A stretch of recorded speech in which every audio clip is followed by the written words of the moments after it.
Good morning. കുഞ്ഞുവിന് second സാറ്റർഡേയും third സാറ്റർഡേയും ലീവാണ്. അതുകൊണ്ട് ഈ കഴിഞ്ഞ സാറ്റർഡേ തേർഡ് സാറ്റർഡേ ആയതുകൊണ്ട് ലീവേന്. അപ്പോൾ ഇന്നിപ്പോൾ സ്കൂള് 2 ദിവസം ലീവായിട്ട് സ്കൂള് തുറക്കുമ്പോൾ സ്കൂളിൽ പോകാൻ നോക്കുമ്പോൾ ഒരു ചെറിയ കുഞ്ഞു മടിയൊക്കെ ഉണ്ടാവും. ഇന്നിപ്പോൾ അമ്മയ്ക്കും മൂത്തമ്മക്കൊക്കെ കൂടെ പിന്നെ ഷുഗർ നോക്കാൻ പോകണം. അതുകൊണ്ട് രാവിലെ തന്നെ എല്ലാ പണിയും ഒരുമിച്ചിട്ട് തീർക്കാന്നുള്ളതാണ്. ചോറും പിന്നെ കറിയും ഒക്കെ മോന് കൊണ്ടുവന്നതും എല്ലാം ഒരുമിച്ചിട്ട് തന്നെ ഉണ്ടാക്കാൻ. കാരണം അവരൊക്കെ പോയി കഴിഞ്ഞാൽ പിന്നെ ഞാൻ ഒറ്റയ്ക്കാവുമ്പോൾ പിന്നെ ഒന്നും പെട്ടെന്ന് നമുക്ക് ചെറിയ മോനെ വെച്ചിട്ട് ചെയ്യാനാവില്ല. അപ്പോൾ അതുകൊണ്ട് വേഗം എല്ലാം കംപ്ലീറ്റ് എല്ലാവരും കൂടെ ചെയ്യാൻ നോക്കുക.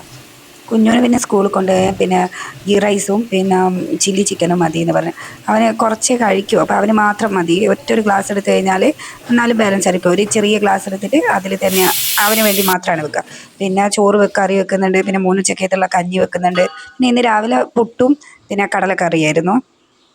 ചെറിയ മോന് രാവിലെ എഴുന്നേക്കും ഒരു 6-6:15 അവനിങ്ങനെ ഉണ്ട് കരയുന്നത്. അവന് ഏകദേശം വിശപ്പിൻ്റെ ഇതൊക്കെ തുടങ്ങി.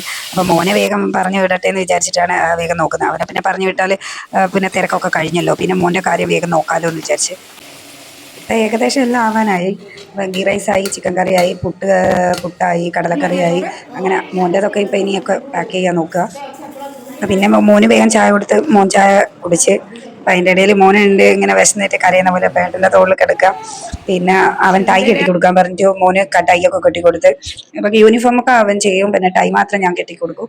പിന്നെ ഷൂസൊക്കെ ഇട്ടിട്ട് അവൻ പോകേണ്ട പരിപാടി നോക്കുക. അപ്പം മോർണിംഗ് റൂട്ടീൻ ഇതൊക്കെയാണ്. അപ്പം ചാനലൊന്ന് ഇഷ്ടപ്പെട്ടാൽ ഒന്ന് സബ്സ്ക്രൈബ് ചെയ്ത് സപ്പോർട്ട് ചെയ്യണേ. Okay, by.